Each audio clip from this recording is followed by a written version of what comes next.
up, guys? How are you all doing? Are you ready to talk real nerdy about some SaaS analytics? Yeah. Woo! Can I hear an MRR? MRR! All right, sweet, let's do this. So a Teachable journey from $0 to $10 million in annual recurring revenue. So have you guys ever seen this graphic? Maybe it first came up on Hacker News or something, but it talks about the startup cycle being super wavy. You have the peak of exuberance, the slope of reality, and all of that. But for those of you who have a SaaS business, reality is sadly a lot more boring. This was our graph. It was super, super slow.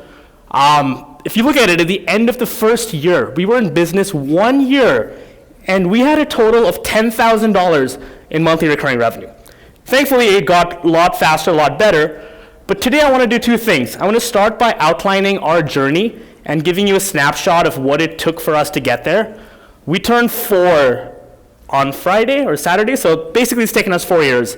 I'm going to break down what we did, and while I'll share some tactics, I want to primarily share the inner workings of how we ran our growth team and our growth process, because that's something we only started doing after year 1, and it made such a difference that now when I work with any early stage company, it's something I try and reinforce as much as possible.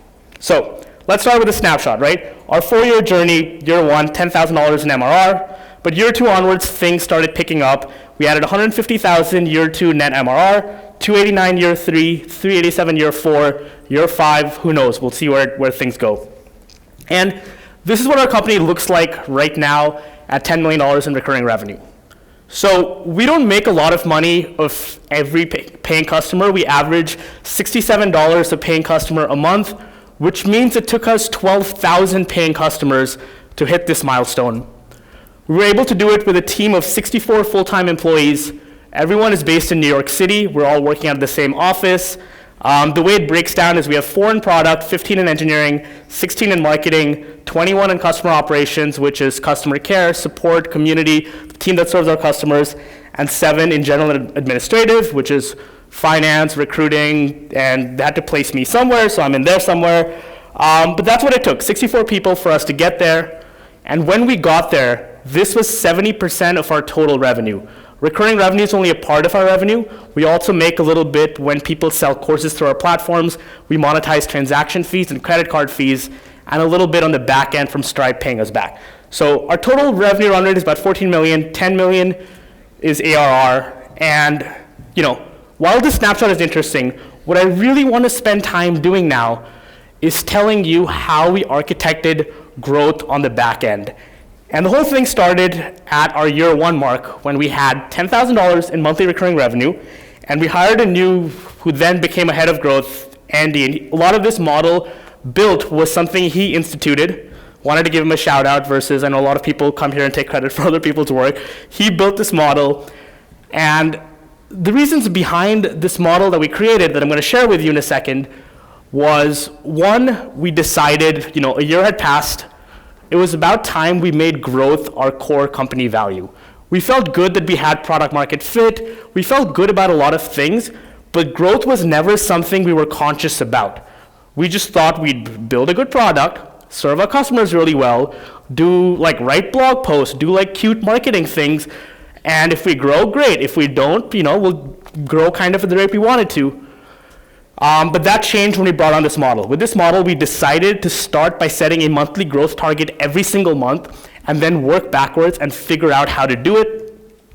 The other goal behind this model is we wanted to leave as little to chance as possible. Of course, there's risk you're not going to hit it, but we wanted to try and account for where every single dollar of revenue was going to come from.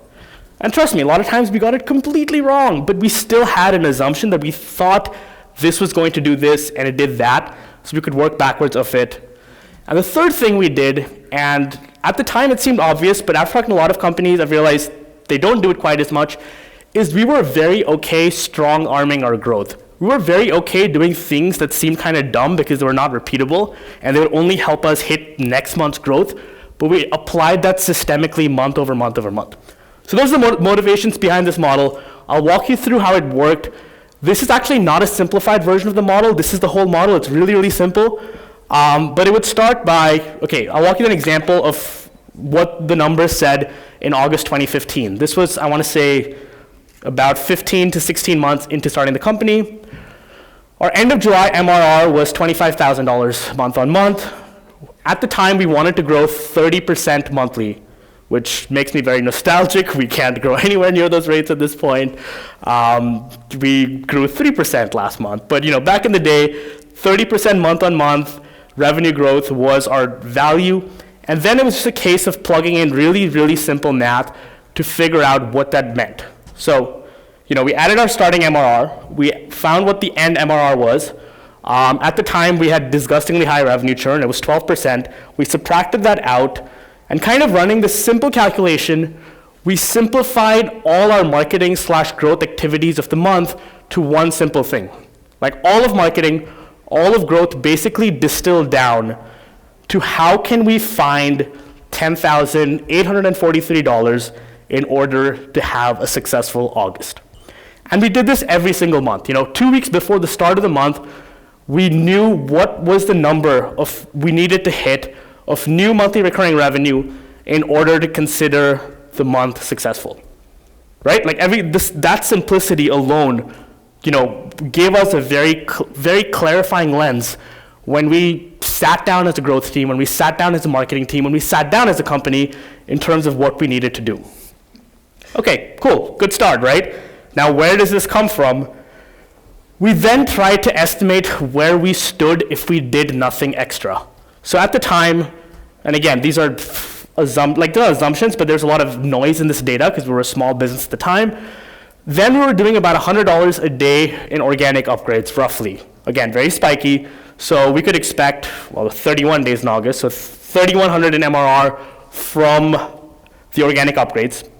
We also ran workshops to our audience every single Thursday at the time, where based on when you signed up, you got an invite to watch a webinar, got a demo of the product. We made you some kind of one-time offer to buy the software then, and we gave you extra training and all of that. And that pretty reliably, got us $1,000 or so in MRR every month. And at the time, I remember, we had an enterprise sale, and we had an enterprise plan at the time. It was $1,000. We had an enterprise sale we were reasonably sure of closing. So these line items will look different for your business, but I encourage you to kind of plot this out. If I do nothing today, what do you think next month's revenue growth will look like? And based on this, invariably, we always ended up with a number that was nowhere near what we wanted. In this case, it was $8,000. And then the next step is, okay, there's $2,800 we need to find. And every month, we did this for about 2.5 years, we had a revenue number we had to find. And by the end, it got disgusting. By the end, we had to find $100,000. It was really hard. But $2,800 had to be found. And again, this stuff seems simple, but literally every one of the cool things we did on growth came out of us sitting in a room with the necessity of trying to hit this number. We would look at this number, and that's when we'd be like, well, can we do this? Wait, no, that's dumb. That's not going to do anything. But this number was the necessity that drove all of our growth and marketing invention. And based on how this number grew, our strategies had to change. But early on, the number was small enough that we could do really, really easy, not scalable things to hit it, but the repeated application of this created a really, really nice trend line. So I'm going to walk you through some examples of what the revenue to hit number was and how that informed tactics. But using this as a framework for informing tactics, we found to be so much more useful than flying completely blind and just, doing stuff and hoping. So in this case, in August, for instance, I'll talk about it in a second. What we did is let's add in a few influencer promotions where instead of just doing workshops to our list, we'll partner with someone like a Pat Flynn or a Noah Kagan or someone that's influential in the become an online entrepreneur space. We do a joint presentation with them. We tell people how they could create courses to add a passive income stream or whatever. And we estimated we could do 3 of those in August and account for $1,000 in new MRR from each of them. So either way, at the end of every month, we basically added line items that were guesses, but it was good enough that we felt comfortable that we theoretically can hit our growth numbers.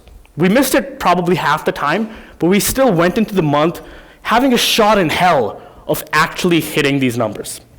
So again, all our new channels, all our strategies, all our tactics were driven by the necessity of having to hit these numbers.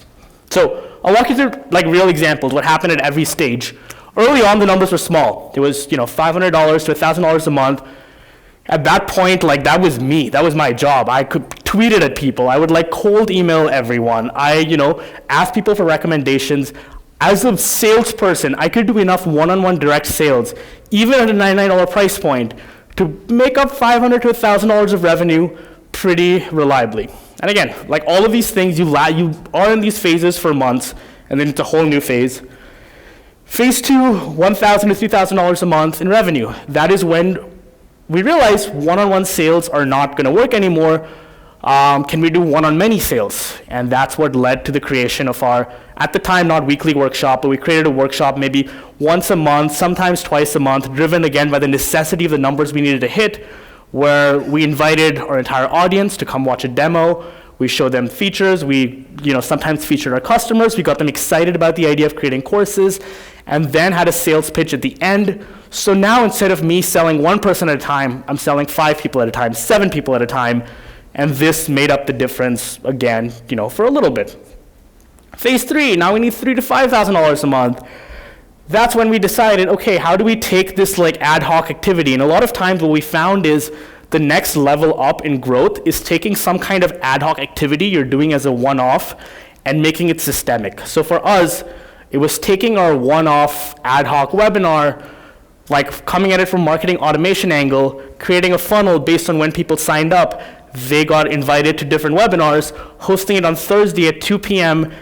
every single week, which then created a very, very reliable spike on Thursdays at 3:15 p.m. every week that we could then start modeling out, and just monitoring the health of that funnel too. We could always track how many webinar registrants we're tracking for, and if it's looking like we're not going to hit our numbers, we can then try and find ways of driving more traffic to the registration page. So for instance, it'd be week 3 of the month, we're not tracking where we need to be. How about we instead try a homepage exit intent pop-up that invites people to the webinar, see if we can spike the number of webinar registrations to make the math work out. And again, these tactics these are not new tactics. Everyone does the same thing. I think what helped us was just how systemic we were about this and how our mindset was, let's be growth-minded, let us look at the numbers, and let us accordingly adjust our strategies to make sure we're always ahead of the curve.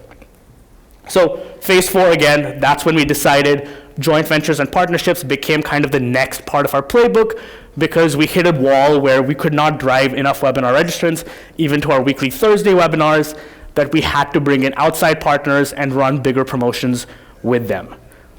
These are the things that worked. There's a lot of things in between that never worked. We're like, okay, instead of doing webinar once a week, what if we did it twice a week? We found that to be net negative. But at every stage, the necessity of having to discover this revenue was the motivation, was the fuel behind all of our big growth innovations and all of our big growth strategies. And it's something I encourage everyone who has a SaaS business to do by being really, really growth-minded and looking at the math of what you needed to accomplish. So this helped us find some of our coolest channels, some of the channels that I think other companies have not done quite as much, things that I think are unique to us. I'm going to share a couple of those, but just to kind of be like all that glitters is in gold, you're basically listening to the highlight reel. There were a lot of really shit ideas that never worked. This is the highlight reel. This is the good stuff. This is all the things that actually worked. We had a lot of failures en route. I remember when we tried pitching customers the pre-designed website, where we basically, at the time, we didn't think of it that way, but we just stole all their content, put it on Teachable, made it look really nice. And I remember we pitched Seth Godin on this, where we kind of stole his material from his iTunes podcast, stole a lot of high-resolution images of him, and sent him a really nice landing page being like, hey, Seth, how nice would it be to be on Teachable? And got an email back saying his team sent us a takedown notice for egregiously pirating and impersonating. So all of this stuff doesn't work. I also tried writing a bot as an engineer. I'm like, let me try writing a bot that's going to scrape Udemy, find all the courses on Udemy, get the course ID, find social profiles of people teaching on Udemy use some super shady API to cross-link it with an email address and send an invite from my personal Gmail to use us. And what this bot did is this bot did the right thing. It did it correctly. But the first person that created a course on Udemy, turns out, was the founder of Udemy. So it sent the founder of Udemy an email saying, hey, why don't you try moving your Udemy course to, it was called Fedora at the time. Thankfully, Gagan, who's the founder, was about as nice as you could be, but we had a lot of harebrained ideas to like try and hit these growth targets. But in the process, we also found some really good stuff. We ended up inviting, so at one point, and at this point everyone does this, but about 2.5 years ago, we hit a point where we had to start adding tens of thousands of new monthly recurring revenue on certain months just to make our goals add up. And that's when we decided, instead of, there was not enough time to do enough joint venture webinars or whatever to make the whole thing work. So we thought, why not invite like 7 to 9 really smart people, host a week-long online event, give them all the platform, right? Make sure the content is really high quality, almost creating an online conference, but not only would we promote it, we'd have all 7 to 9 people promoting the same thing at the same time. And now 2.5 years later, everyone does it. At the time, as a software company, no one was trying this. And at the end of this event, we would basically tell people if they bought a year of Teachable, all 7 to 9 people speaking at this event would give you some premium piece of content. It was an insanely good offer. It was something that the novelty factor was really high at the time. But this entire strategy, we didn't even know what a summit was at the time. This entire strategy was developed just because the numbers we had to hit were starting to look stupid, and we had to do something dramatic to give this whole thing a shot in hell. And we did this. We had our first summit, 2.5 years ago, and the very first time we did it, we acquired $25,000 in new monthly recurring revenue from effectively this new kind of promotion that, we had no idea would even work or not. Eventually, these summits scaled, and at this point, we're actually not going to do them, and I can talk about that later because it's become super scammy and the whole industry is terrible. But eventually, this could drive up to $50,000 in new MRR every time you held one of these events. Moreover, people were paying annually, so we're generating hundreds of thousands of dollars in cash during these events. By the end, we were getting up to 40,000 people to sign up for them, and even the people that didn't buy, it created a lot of goodwill. And this was one of the big pivot points that made this whole business work. And the only reason we found this was driven, again, by the necessity of, man, we have stupid high numbers to hit. How in the world are we going to be able to do that? So this is an example of something we found purely based on the growth model we were operating with. Another example, we changed the price of our basic plan, which is our starter plan, from $29 to $39 since we'd made the plan much stronger. Normally, when you do that in SaaS, your average LTVs and stuff will slowly trend up over time because initially, obviously, we grandfathered everyone in. So it's not like we're going to produce a spike that was going to help us hit this month's growth targets based on this pricing change. But again, back to the model, we had to add a lot of revenue that month. So we started spending a bunch of time being like, how can we use this price increase, which will help us in the long term? How can we use it to drive short-term revenue so we can hit this month's goal? And what we did at the time, which I think we're going to do again, because there's positives and negatives, but I think the positives outweigh the negatives, is we told people about the price increase, but we gave them 1 full week to get it at the old price and told them if they got it at the old price, they'd be able to stay on it forever until they downgrade. If they churn, they have to come back at the new price. But just by doing that, we got the double benefit of eventually higher LTVs because the basic plan was at a higher level, but it drove us a lot of brand new customers that had the FOMO of like, I'm going to miss out on the $29 price and I can keep it for the rest of time. And again, that necessity of, man, we have these growth goals to hit, we got to do something, helped drive over $20,000 in new MRR for the duration of this campaign. So again, some of these tactics may apply to you, some of these tactics may not apply to you, but I think this overall framework when applied at your business, will lead to better decisions. So yeah, the takeaway, this necessity led to some of the discovery of our best growth strategies. The corollary to that is it also helped us avoid projects that sounded great in theory, but when we kind of ran a simple sanity check of, okay, how do you think this fits into this month's marketing activities or whatever, we ended up discarding. And that's a somewhat controversial opinion. I know Patrick yesterday from Stripe was talking about how he was comfortable doing activities that don't have a clearly defined ROI. For the first 3 years of our business, that's not us. That is us today, because now we're at a point where things are not quite as existential. We can have fun. At the time, things were existential. At the time, we were either going to make it or not, and we didn't have time for things with an undefined ROI. So this framework also, helped sanity check a lot of stuff, and probably helped us avoid things that would have been really fun, but not driven a lot of growth. At the same time, internally, there were at certain points, you're looking at yourself being like, man, this whole thing is a house of cards that's going to come tumbling down any given month. Because we did a lot of things that are one-off, unsystemic, non-repeatable, but by virtue of somehow managing to pull it together for 24 months, from the outside, it looked systemic, it looked repeatable, and at the end of the day, people look at your overall growth, they look at your overall curve, they don't know that the only reason you hit August growth goals is because you lied to Pat Flynn saying you'd be at a conference, and when he said he was there, you flew there and you signed him up. They don't know that, they just look at the graph, and it works. And this growth was so important for everything. It built momentum and morale internally. I think we hired amazing people, and I think we retained pretty much all the amazing people in a way that I'd love to say they just love us and would have done it anyways, but the growth helped. Everyone likes the idea of, being a part of a winning team, and growth is what gives people the idea of being on a winning team. Again, it helped us raise capital at, frankly, really, really, really good terms, and the reason why is our investors, again, they just looked at the growth numbers. They didn't look at how it was happening. They didn't look at where it was coming from. They thought we're a business with traction, so we raised money. And finally, growth begets other growth.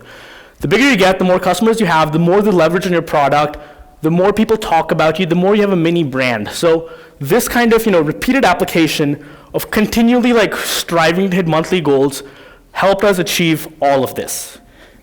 And the part I like the most is it took a lot of the risk and uncertainty out of the equation.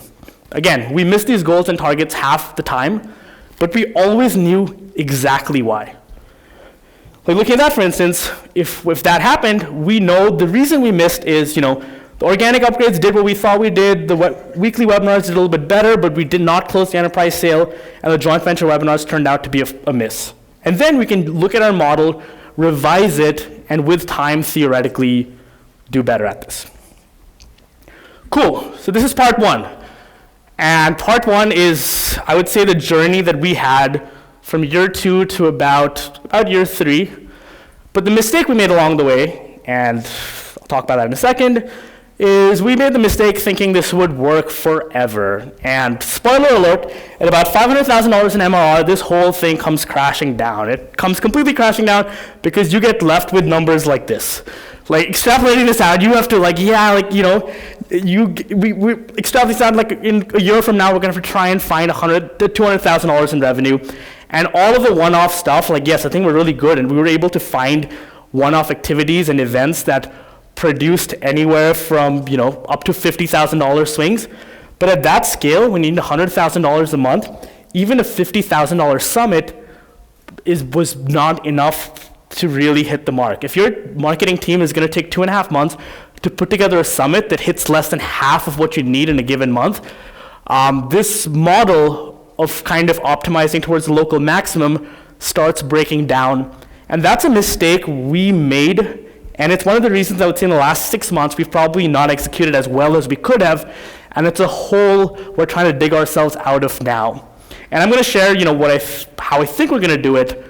But as grateful as we are to this strong arm method of doing it, and I recommend everyone does it till a certain point, there will come a point, for us it was about $500,000 in monthly recurring revenue, different point for everyone, where it again goes back to the basics. It goes back to really just 2 things, matter at that stage, which is how good your product is and how much better can you make your product and how well are you serving your customers. And I know people say this is important at every stage, but had we not done any of the strong arm stuff, we wouldn't be where we are today. But at this point, the advantage is when we start doing this, we have a lot of paying customers, so making our product better means the viral coefficient is much greater because we're now, instead of serving 80 customers better, we're serving 10,000 customers better, and people find out much faster, and we truly start unlocking leverage where if we start making 5% more revenue from every individual customer, that's very, very meaningful in a way where in early days, getting more customers would be meaningful. So right now, we're trying to basically come up with a new growth framework. We're in between this, but we've decided any new growth strategy we propose has to move one of these three metrics. It has to either help us add more customers per day, or it can decrease our churn rate, or increase our average revenue per customer. And the reason for these three metrics is these three metrics scale, obviously, at a much, much greater rate where it's no longer a factor of how big you are. They can scale at 10 million in MRR.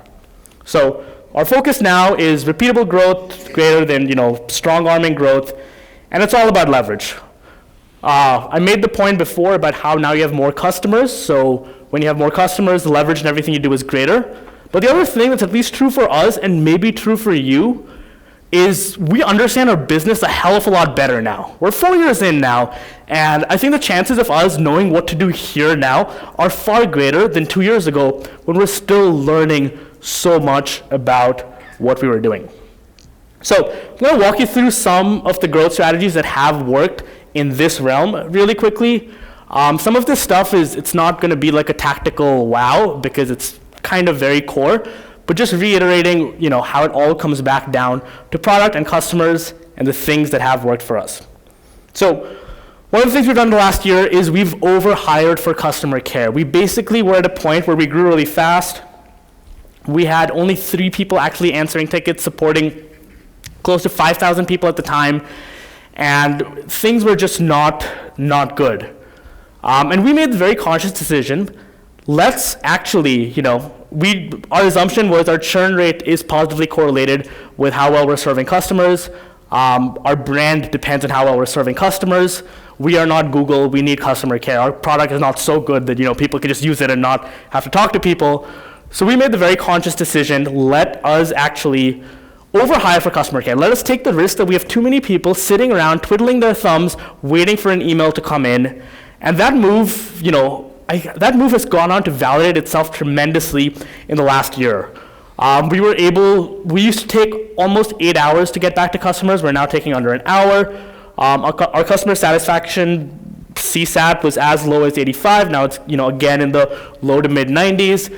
And moreover, just by being able to do more things like invest in community and proactively talk to customers, we think this reduced our churn. Again, there's no way of knowing a causative versus a correlative relationship, but we believe this helped us lower our churn, which in turn has changed the rate at which we grow.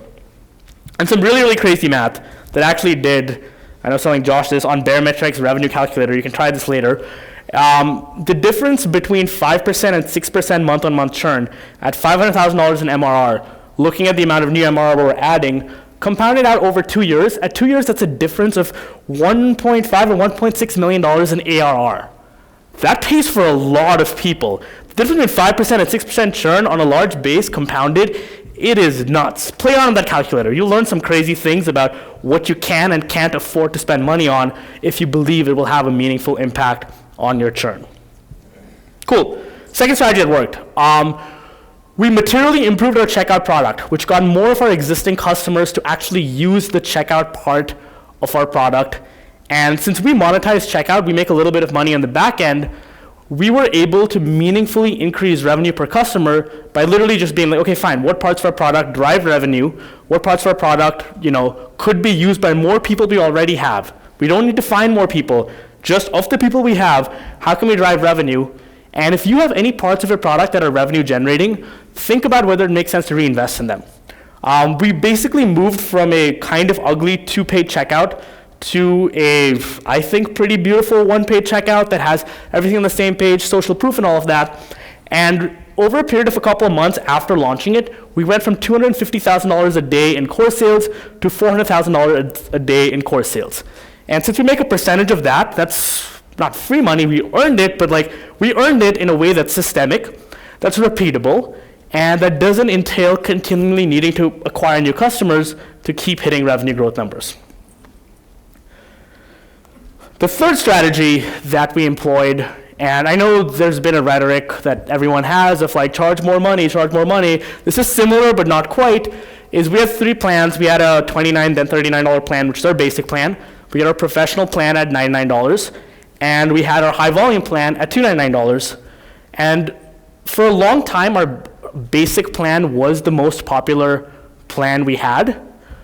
But we made a strategic effort to make the $99 plan like the kind of no-brainer one, the one that's in the middle, the one that you're just getting so much better value. We dropped all transaction fees at $99, and we had 5% transaction fees at $99. But more than that, like that's the one with all the features. The $299 plan, in a lot of ways, became the plan that's there for positioning. We took all the best stuff there, put it at $99, and just made that our de facto plan. And we were able to successfully make that the plan of choice where more people picked that than the other one. And our average revenue per paying customer, when we implemented this, jumped from $48 a customer to over $60 a customer. Today it's $67, so this effect has continued to compound over time. But just by doing that, we were able to meaningfully change our revenue per customer in a very, very dramatic way where, you know, again, we don't have to acquire more customers. Our conversion rates did not change at all. And in fact, this effect was so significant. If you were to go back to the graph I showed you up front, you can tell when we made the pricing change. Because that slope, the slope at which we grew changed based on when we made that change. So, you know, and again, just to set timelines here, this was something we did well before 500,000 MRR. It was not something reactive. And we're spending a lot of time now thinking about how, you know, like when things work as well, like this, like we're spending a lot of time now thinking about what we can do to kind of create this effect again without, you know, alienating customers. But that graph, and I want to, you know, take a second to have you like truly internalize and absorb that graph. That graph is the visual representation of how effective a good pricing change can be. That slope, that just changes the rate at which you grow from now till forever. But either way, moral of the story, don't be us. Do this sooner, do this sooner. We've spent 6 months after hitting 500,000 MRR to actually go back to the systemic things. We spent too long. You know, our last summit in retrospect is something we probably should not have done. And right now, as a growth team, as a company, as a marketing team, we've told our investors we're taking a couple of months off growth to rework our systems, rework our processes, rework on the things that we think will take us to the next level. Again, it's a cliche, but what brings you here will not necessarily take you to the next level, and that's something we're struggling with now, but you know, I think we're starting to come out of it, and we expect May to be our first really good month in a while. But internally, here's how we're doing it. We now divide growth into 2 categories: strong arm growth, which is the summits, the campaigns, all the marketing one-off stuff, and evergreen growth. And evergreen growth has to move one of these 3 metrics. And again, this model works for us because paid is not a huge driver. If you have a large enough market size that you can reliably drive new leads through paid, you have a whole different playbook available to you. We did not. So if paid is not a huge driver, you either need to grow your organic customers added per day, or reduce your churn rate, or increase average revenue per customer. And we started measuring internally a scalability ratio every month, which is, because again, our transition is it's not a complete transition, but there's still a lot of stuff we used to do that still works.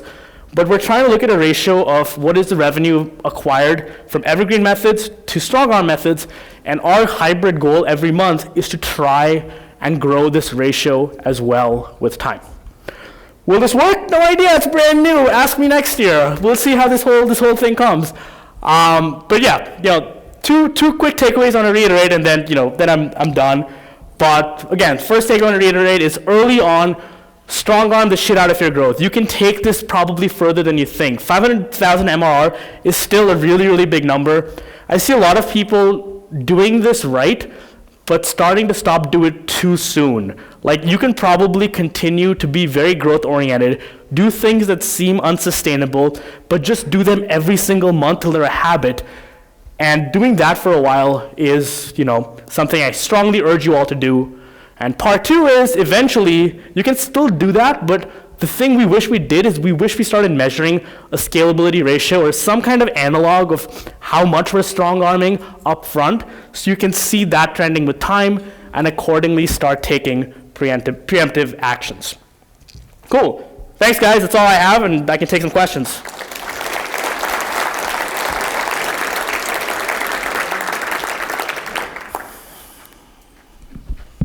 All right, we have time for a couple of questions.